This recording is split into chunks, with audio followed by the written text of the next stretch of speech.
벨이 울렸을 때 그는 가장 넓은 방의 침대에서 이불을 둘러쓰고 꾸벅꾸벅 졸고 있었다. 깃털 이불이 무척 따스해서 마치 달걀 껍데기 속에 들어있는 것처럼 포근했다. 그는 꿈을 꾸고 있었다. 어떤 꿈이었는지는 생각나지 않는다.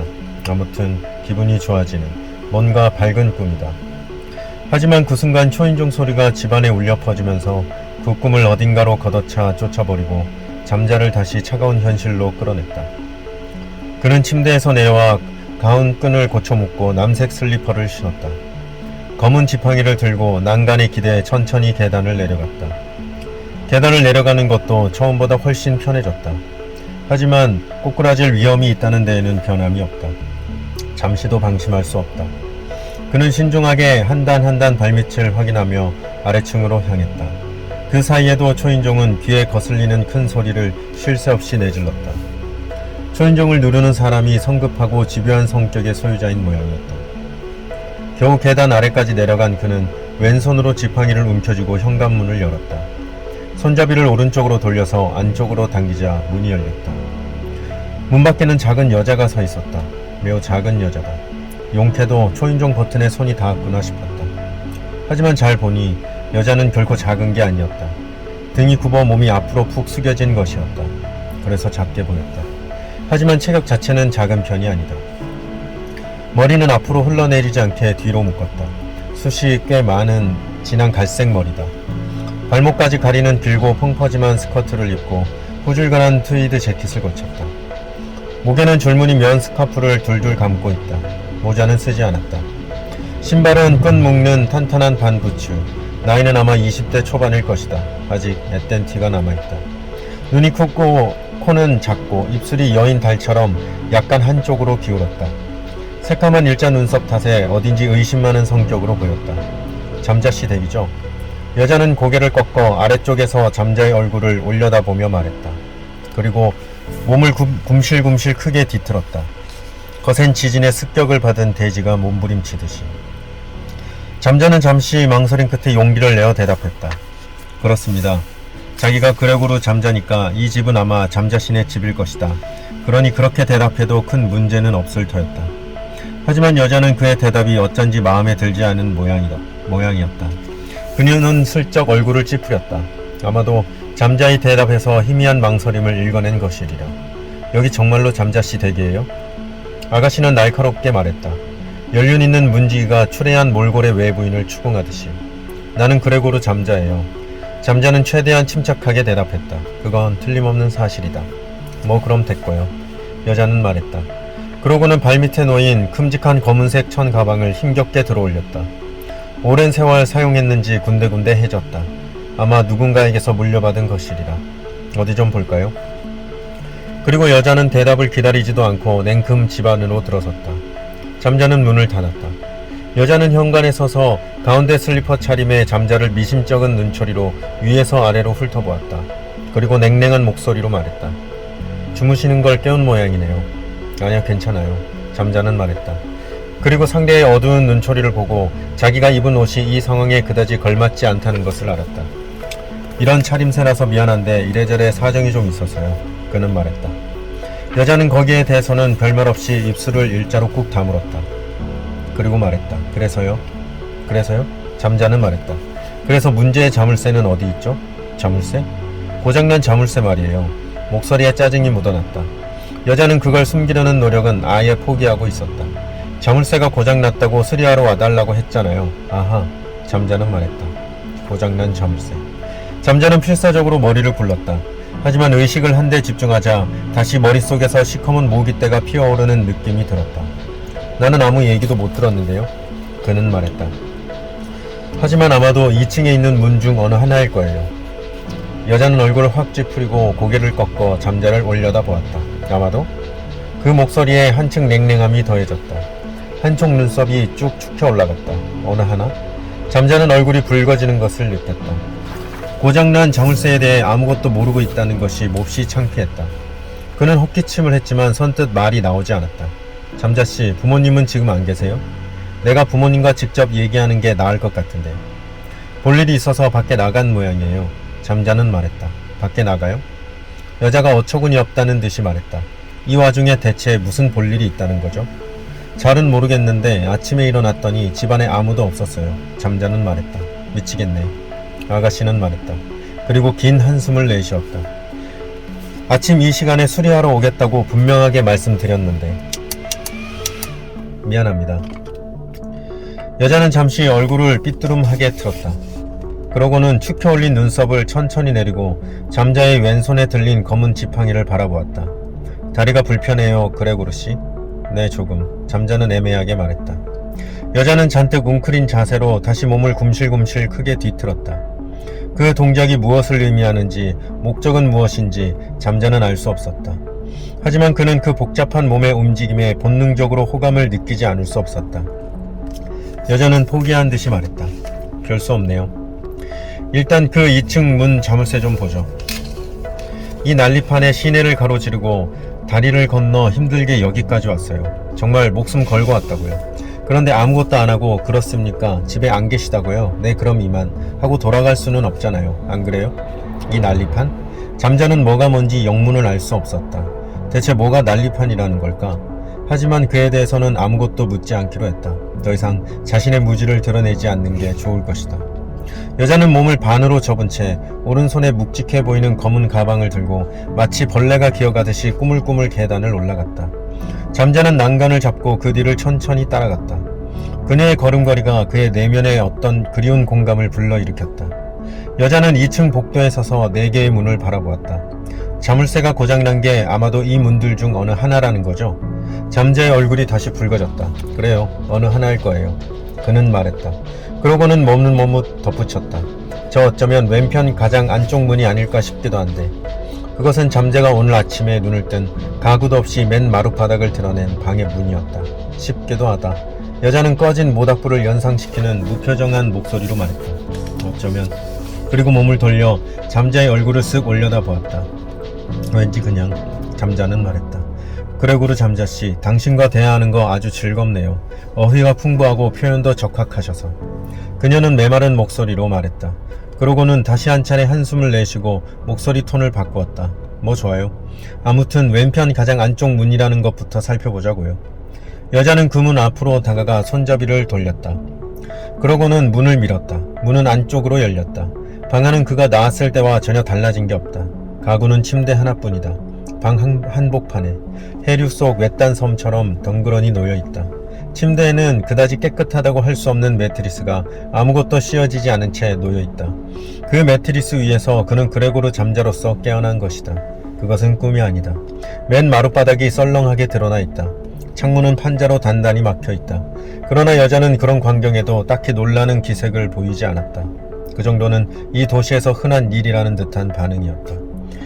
그녀는 웅크리고 앉아 검은색 가방을 열고 크림색 플란넬 천을 한 장 꺼내 바닥에 펼쳤다. 그리고 몇 가지 공구를 골라 차례차례 천 위에 늘어놓았다. 숙달된 고문 기술자가 가엾은 희생자 앞에서 불길한 도구를 꼼꼼히 준비하는 것처럼.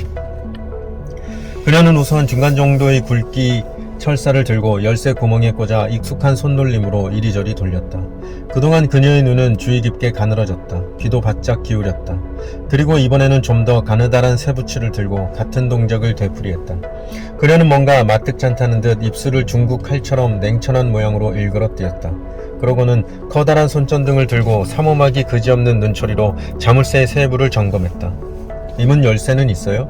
여자는 잠자에게 물었다. 그 열쇠가 어디 있는지 나는 몰라요. 그는 솔직하게 대답했다. 아, 그레고르 잠자씨, 진짜 답답해 죽겠네. 여자는 천장에 대고 말했다. 하지만 그녀는 더 이상 잠자를 아랑곳하지 않고 플란넬 천 위에 늘어놓은 공구 중 이번에는 드라이버를 집어들고 아예 자물쇠를 떼어내는 작업에 들어갔다. 나사에 흠집이 나지 않도록 천천히 주의 깊게. 그 동안에도 몇 번 손을 멈추고 몸을 굼실굼실 크게 뒤틀었다. 그 뒤트는 동작을 등 뒤에서 관찰하는 사이에 잠자의 몸에서 신기한 반응이 일어났다. 어디랄 것도 없이 몸이 서서히 달아오르고 콧구멍이 벌렁거렸다. 입안이 바짝 말라 침을 삼키자 귓가에서 꿀꺽하는 큰 소리가 났다. 귓볼이 왠지 근질근질했다. 그리고 그때까지 마냥 힘없이 늘어져 있던 생식기가 탱탱하게 부풀면서 굵고 길어지더니 점점 위로 들렸다. 그 바람에 가운 앞이 불룩해졌다. 하지만 그게 과연 무슨 의미를 가진 것인지 잠자는 알지 못했다. 여자는 문에서 떼어낸 자물쇠 1습을 들고 창가로 가서 판자 틈새로 들어오는 햇빛에 대고 자세히 살펴보았다. 일그러진 입술을 꼭 다문 채 우울한 표정으로 자물쇠 안을 가느다란 쇠붙이로 쿡쿡 쑤셔보고 세게 흔들어 소리를 확인하기도 했다. 그러고는 어깨를 들썩이며 크게 한숨을 내쉬고 잠자 쪽을 돌아보았다. 내부가 완전히 망가졌어요. 아가씨는 말했다. 아닌 게 아니라 잠자씨 말이 맞네요. 이 방 자물쇠가 문제였어요. 다행이군요. 잠자는 말했다. 별로 다행일 것도 없어요. 아가씨는 말했다. 이 자물쇠는 여기서 바로 못 고쳐요. 좀 특별한 종류의 제품이라서 집에 가져가 아버지나 오빠들에게 봐달라고 해야겠어요. 그들이라면 고칠 수 있을 거예요. 나한테는 힘에 부쳐요. 아직 배우는 중이라 평범한 자물쇠밖에 못 고쳐요. 그렇군요. 잠자는 말했다. 이 아가씨에게는 아버지와 몇 명의 오빠가 있다. 그리고 그들 모두 열쇠 수리공이다. 사실은 오늘 아버지나 오빠가 오기로 했었는데 아시다시피 이 난리가 났잖아요. 그래서 내가 대신 왔어요. 아무튼 도시 곳곳에 검문소가 깔렸으니까. 그리고 그녀는 온몸으로 한숨을 내쉬었다. 그나저나 어쩌면 이렇게 괴상하게 고장날 수 있죠? 누가 이랬는지 모르겠지만 무슨 특별한 기구를 써서 자물쇠 안을 망가뜨렸다고 생각할 수밖에 없네요. 그리고 여자는 다시 몸을 굼실굼실 크게 뒤틀었다. 몸을 뒤틀 때 그녀의 두 팔은 마치 특수한 영법으로 헤엄치는 사람처럼 빙글빙글 입체적으로 회전했다. 그리고 그 움직임은 왠지 모르게 잠자의 마음을 매료시키고 강하게 뒤흔들었다. 한 가지 질문 좀 해도 될까요? 잠자는 마음 먹고 아가씨에게 물었다. 질문? 여자가 미심쩍은 눈빛으로 말했다. 뭔지는 모르겠지만 해보시든지. 몸을 이따금 그렇게 뒤트는 이유가 뭔가요? 여자는 가볍게 입을 벌리고 잠자의 얼굴을 보았다. 뒤튼다? 그리고 잠시 그 말에 대해 생각했다. 이거 말이에요? 여자는 몸을 굼실굼실 뒤트는 동작을 실제로 해보였다. 맞아요. 잠자는 말했다. 아가씨는 잠시 한 쌍의 돌멩이 같은 눈으로 잠자의 얼굴을 빤히 쳐다보았다. 그리고는 마뜩지 않다는 듯이 말했다. 브래지어가 몸에 잘 안 맞아서 그래요. 그냥 그뿐이에요. 브래지어? 잠자는 말했다. 그 단어는 그가 지닌 어떤 기억과도 연결되지 않았다. 그래요. 브래지어 몰라요? 아가씨가 내뱉듯이 말했다. 그게 아니면 뭐 곱추 주제에 여자랍시고 브래지어 하는 게 이상하다는 거예요? 주제 넘은 짓이라고? 곱추? 잠자는 말했다. 그 단어도 그의 의식 속 막막한 공백의 영역으로 빨려 들어갔다. 그녀가 무슨 말을 하는지 잠자는 전혀 이해되지 않았다. 하지만 무슨 말이든 해야 한다. 아니요. 그런 생각은 전혀 안 했어요. 그는 작은 소리로 변명했다. 이봐요. 나한테도 분명히 가슴 두 짝이 달려있고 그걸 브래지어로 잘 고정해줄 필요도 있어요. 무슨 젖소도 아니고 덜렁거리면서 돌아다니고 싶진 않다고요. 물론입니다. 잠자는 잘 이해하지 못한 채 맞장구를 쳤다. 하지만 몸이 이러니 영 맞지를 않아요. 보통 여자들이랑 체형이 좀 다르니까. 그래서 이렇게 이따금 굼실굼실 몸을 뒤틀어 위치를 맞춰줘야 해요. 여자로 산다는 건 당신 생각보다 훨씬 힘들다고요. 이래저래. 그걸 뒤에서 흘끔흘끔 구경하는 게 그렇게 좋아요? 재밌어요? 아니, 재미있는 건 아니에요. 그냥 무엇 때문에 그런 동작을 하는지 문득 궁금해서. 브래지어란 유방을 고정하는 것을 말하고 곱추라는 건 그녀의 독특한 체형을 가리키는 말이라고 잠자는 짐작했다. 이 세계에 대해 학습해야 할 것이 실로 많다. 당신 지금 사람 놀리는 거 아니죠? 아가씨는 말했다. 놀리다뇨? 그렇지 않아요. 여자는 고개를 꺾어 잠자의 얼굴을 올려다 보았다. 그리고 그가 결코 자신을 놀리는 게 아니라는 걸 이해했다. 아기도 없어 보인다. 아마도 지능이 정상으로 작동하지 않는 모양이라고 그녀는 생각했다. 그래도 가정교육은 잘 받은 것 같고 얼굴도 제법 핸섬하다. 나이는 30살 전후. 아무리 봐도 지나치게 마른 편이고 귀가 너무 크고 안색도 좋지 않지만 그래도 예의는 바르다. 그러다가 그녀는 잠자가 입은 가운 아랫배 부분이 가파르게 불룩 솟아있는 걸 알아차렸다. 뭐예요 그거? 아가씨는 차갑기 그지없는 목소리로 말했다. 그 불룩한 건 대체 뭐냐고요? 잠자는 가운 앞에 불룩 솟은 부분을 내려다보았다. 상대의 말투로 보아 아무래도 남들 앞에 드러내기에 적절하지 않은 현상인 모양이라고 잠자는 짐작했다. 알겠네 당신. 곱추 여자와 퍽을 하면 어떨지 궁금한 모양이지? 아가씨가 내뱉듯이 말했다. 퍽? 그는 말했다. 그 단어도 들어본 기억이 없다. 등이 앞으로 굽었으니까 뒤에서 넣기에 딱 좋겠다고 생각했죠? 아가씨가 말했다. 그런 변태 같은 생각을 하는 인간이 세상에 꽤 많더라니까. 그리고 그런 놈들은 나 같은 여자는 금세 대줄 거라고 생각하지. 하지만 유감스럽게도 그렇게 마음대로 되진 않을걸? 무슨 말인지 잘 모르겠지만 잠자는 말했다. 당신을 불쾌하게 했다면 미안합니다. 사과할게요. 용서해줘요. 딱히 나쁜 마음은 없었어요. 한동안 병에 걸려 있었던 터라 아직 잘 모르는 게 많아요. 아가씨는 다시 한숨을 내쉬었다. 됐어요. 알았다고요. 그녀는 말했다. 당신 머리가 좀 모자란 모양이네. 그래도 고추만은 여전히 씩씩하시고 못 말려. 미안합니다. 잠자는 사과했다. 됐다니까요. 아가씨는 포기한 듯이 말했다. 우리 집에 별 볼일 없는 오빠들이 넷이나 있어서 그런 건 어렸을 때부터 지겨울 만큼 봐왔어요. 날 놀리려고 일부러 꺼내서 보여준다니까. 아주 악질이야. 뭐 그래서 익숙하다면 익숙한 편이죠. 그리고 바닥에 웅크리고 앉아 펼쳐놓은 공구를 하나하나 정리하고 고장난 자물쇠를 크림색 플란넬 천으로 감싸 공구와 함께 소중히 검은색 가방에 챙겨 넣었다. 그러고는 그 가방을 들고 일어섰다. 이 자물쇠는 내가 가져갈게요. 부모님께 그렇게 말씀드리세요. 가져가서 수리하든지 아니면 아예 새 것으로 교체하는 수밖에 없어요. 그렇지만 한동안 새 자물쇠는 구하기 어려울 수도 있어요. 부모님이 오시면 그렇게 전해요. 알았죠? 내 말 기억할 수 있어요? 기억할 수 있다고 잠자는 말했다. 아가씨가 앞장서서 천천히 계단을 내려가고 그 뒤를 잠자가 슬슬 따라갔다. 계단을 내려가는 두 사람의 모습은 그야말로 대조적이었다. 한 사람은 네 발로 기다시피 하고 또 한 사람은 부자연스럽게 몸을 뒤로 젖힌 채 그래도 거의 비슷한 속도로 두 사람은 아래층으로 향했다. 그동안 잠자는 어떻게든 불룩한 것을 가라앉히려고 노력했지만 좀체 원래 모습으로 돌아가지 않았다. 특히 그녀의 걸음걸이를 뒤에서 보고 있자니 그의 심장은 딱딱하고 메마른 소리를 냈다. 거기서 힘차게 뿜어내는 뜨겁고 신선한 피가 그 불룩한 상태를 집요하게 유지하고 있었다. 아까도 말했지만 원래는 아버지나 오빠가 오기로 했었어요. 아가씨는 현관 앞에서 말했다. 하지만 온 시내에 총을 든 병사들이 우글거리고 곳곳에 엄청 큰 탱크가 진을 치고 있어요. 다리마다 검문소가 생겼고 수많은 사람들이 어딘가로 끌려가고 있다니까요. 그래서 우리 집 남자들은 밖으로 나올 수 없었어요. 일단 끌려가면 언제 돌아올지 모르니까 정말이지 위험해요. 그래서 내가 대신 온 거예요. 나 혼자 걸어서 프라하 거리를 가로질러 왔죠. 나한테는 분명 아무도 관심 갖지 않을 거래요. 가끔은 나 같은 여자도 써먹을 때가 있어요. 탱크? 잠자는 멍하니 반복했다. 탱크가 엄청 많아요. 대포랑 기관총 달린 거. 그녀는 그렇게 말하고 잠자의 가운 앞쪽 불룩한 것을 가리켰다. 당신 대포도 제법 근사한 것 같지만 그보다 훨씬 크고 단단하고 흉악한 놈이에요. 당신 가족들도 모두 무사히 돌아오면 좋을 텐데 다들 어디로 갔는지 당신도 솔직히 모르죠? 잠자는 고개를 저었다. 어디로 갔는지 모른다. 당신을 다시 만날 수 있을까요? 잠자는 용기를 내어 물었다. 아가씨는 천천히 고개를 꺾어 잠자의 얼굴을 미심쩍다는 듯 올려다보았다. 당신 나를 다시 만나고 싶다는 거예요? 네, 당신을 다시 만나고 싶어요. 그렇게 고추를 불뚝 세우고 잠자는 그 불룩한 것을 다시 한번 바라보았다. 잘 설명은 못하겠지만 이건 내 마음과 관계없는 일 같아요. 이건 아마도 심장의 문제일 거예요. 와우, 아가씨는 감탄한 듯이 말했다. 심장의 문제라. 그거 꽤 재미있는 의견이네요. 그런 소린 처음 들어봤어. 이건 내가 어떻게 할 수 없는 거니까요.